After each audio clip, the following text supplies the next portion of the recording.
right, don't forget to check out our sponsor, The Health Blaze, at thehealthblaze.com. Promo code Goodfellow1Boxing. Get you 18% off the 100% all natural products. Website, promo code, description. Thanks. All right, Deontay Wilder says Tyson Fury should just step aside and let him pursue Undisputed if Andy Ruiz is to beat Anthony Joshua. I think it's December 7th over in Saudi Arabia. Let's talk about an interesting angle I got on it. But we back, Goodfellow Sports TV. Make sure you hit that subscribe button, bell icon button. Won't miss another video. And if I'm Bob Arum, a couple things got to happen for Fury to step aside, okay, and accommodate Deontay Wilder. The things that have to happen, the variables that no way around it, he has to hash out an agreement with the IBF for the Pulev fight. You know, the IBF is really strict about not making rules or keeping rules and not taking step-aside money. So Bob Arum got to work something out with the IBF.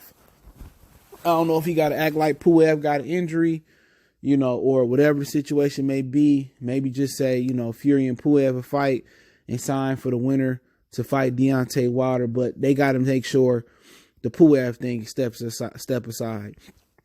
Or it's kind of pushed aside for now because Pulev is obligated to fight Andy Ruiz after this fight. Okay, he has to keep the IBF title. They paid $20,000 for an exception, and that fight has to happen by like May 30th or May 31st. The winner of AJ and Ruiz and Brotsworth Pulev, I call him that. It's Krubek Pulev. That's one thing that has to happen. You know, that's the one thing that they had to handle that IBF. Now the second thing that have to happen. You know, if I'm Bob Arum, well, then we need to make this Terrence Crawford-Errol Spence fight. Okay, if Deontay Wilder wants Tyson Fury to step aside and Bob Arum truly wants Errol Spence and Terrence Crawford to fight like he say he do, I'll let Fury step aside and let you be undisputed, you know, long as you sign the fight, long as the winner sign to fight Fury, and I'll just say the Pulev winner after the fight. But we have to make a deal for Terrence Crawford and Errol Spence. You know, if you want me to make this happen for Deontay, well, Al, I scratch your back, you scratch mine. That has to happen. We have to make a deal for Fury and Errol Spence. Okay, and Fury can wait. But to kind of get on Deontay Wilder, this is what you get. Don't nobody want to be objective when it comes to Wilder. Or when it comes to some of these other fighters, no matter who your favorite fighter is, it really don't matter to me. You know what? I'm not in love with none of these fighters as far as what they bring to the table. This is a shitty era for boxing. And only people that grew up in other eras understand what I'm saying, right? But I do have my favorite fighters, but I'm not going to be an apologist. I just never was built like that. Even my hometown sports team, I'm not an apologist. I'm not a fanboy. You know, I'm not so in love with my hometown team that I can't see no wrong. And a lot of people then fell in love with fighters like that because they can't see no wrong. Oh, no matter if he come out there and spit in your face, oh yeah, I love Wilder spit, and I love Errol spit. Spit again in my face. You know, some people got to the point where they were to their extreme apologists, bro. And when you get to that point, I don't never want to be at that point as a fan. But really, if you look it up with you know, from an objective standpoint of view, Wilder did this shit to himself.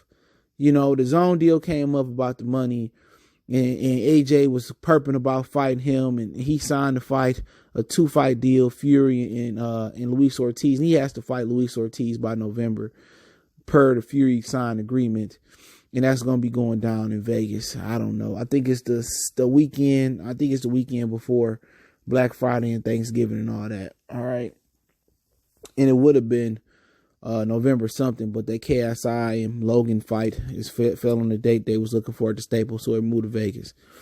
But he did it to himself, trying to be the smartest man in the room. Oh, I found another blueprint. I don't need Wilder listening to us. Well, I don't need AJ. I can just do other things. And that's what happens when you get to listening to the fans and the media. I ain't saying I'm always right. I know I ain't, but like, he listening to these fanboys and he listened to what everybody got to say. If you ever listen, a lot of these fighters quote what a lot of motherfuckers say on YouTube. You know, he tried to go out there and outsmart himself, And all he had to do was wait a weekend to see if Anthony Joshua was going to lose or win. He didn't want to wait. You know, he wanted to make these fights and see and show the world that he didn't need Anthony Joshua and he didn't need that fight. And guess what? He fucked himself. You know what I'm saying? Now you obligated to fight Fury when you could fight for Undisputed. But still, at the same time, it don't really matter. Because without Bob Arum making Pulev step aside, you ain't getting it no way. It ain't got shit to do with Fury. Right now, that's something else. Now, that problem don't have to be there. It don't. Fury don't have to be. You don't have to sign to fight Fury. Just because you were showing that you didn't need Anthony Joshua. It's the stupidest shit I ever heard. You signed to fight 2 fights ahead of time. Who advises you to do that? That's the stupidest shit to do. I can see you say, I'll fight Ortiz next and I'll see what happened. But he signed a year worth of fights. Because they usually fight 2 times a year. Ortiz and then Fury. They didn't want to wait to see what happened with Joshua. Nothing. And now look at him. You know, but even if he didn't sign the Fury fight, he still need Bob. He need Bob to swipe out Pulev out the way and let him be undisputed. And only way I'm doing this, if I'm Bob, I'm letting Fury step aside and I'm letting Pulev step aside, is if Fury and Pulev both get shots at Wilder, or they fight each other and the winner get a shot at the Wilder Ruiz winner. And Al Heyman makes Errol Spence and Terrence Crawford. That's the only 2 ways. Both of those have to happen. You know, Bob Arum has some leverage here. Had this been Lomachenko, he'd have used the leverage to his full advantage. This wouldn't even be a conversation. This would be out in the media already. So if Bob Arum really care about Terrence Crawford, you know what I'm saying? He can use his jolly green giant, white giant, Tyson Fury, if he can get Crawford the Errol Spence fight. You know what I'm saying? And it's at the point where they don't want to make Errol Spence and Crawford so bad, or the deal ain't good enough that they'd rather shelf Undisputed for Deontay Wilder. Well, at the end of the day, Wilder just got to do it the old school way. You know, he got to hope for Ruiz to beat Pulev, right? And also, he got to hope for, you know, he got to beat Tyson Fury himself. And then he got to worry about the WBO ordering Alexander Usyk as a mandatory, because he is a mandatory, and he can use that super championship status, that super champion status from the WBO in 2020. They said this over a year ago. So it's in PBC's best interest to make Wilder and Fury next and have Bob Arum, you know, accommodate Bob Arum. Or they could just pay Bob Arum a shitload of money to make it happen. He'd be happy either way. But if Bob really cared about Terrence Crawford, which I don't think is a consensus 100%, but if he cared about that man, he would use this situation to get the Errol Spence fight for him. You know what I'm saying? For real. But it ain't like his fighter ain't going to get a shot at Undisputed regardless. It's going to happen.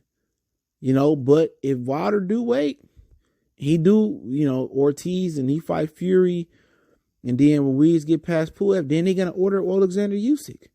So Wilder may not get an Undisputed shot at 2021 if Bob Arum don't make this happen, or they don't work together to make this happen and let Fury and Pulev step aside. So it'd be, you know, it's a lot of people it'll benefit Bob Arum, because if Wilder get all the belts, then him and Fury can fight and they can do a trilogy and they both can retire with a ton of money.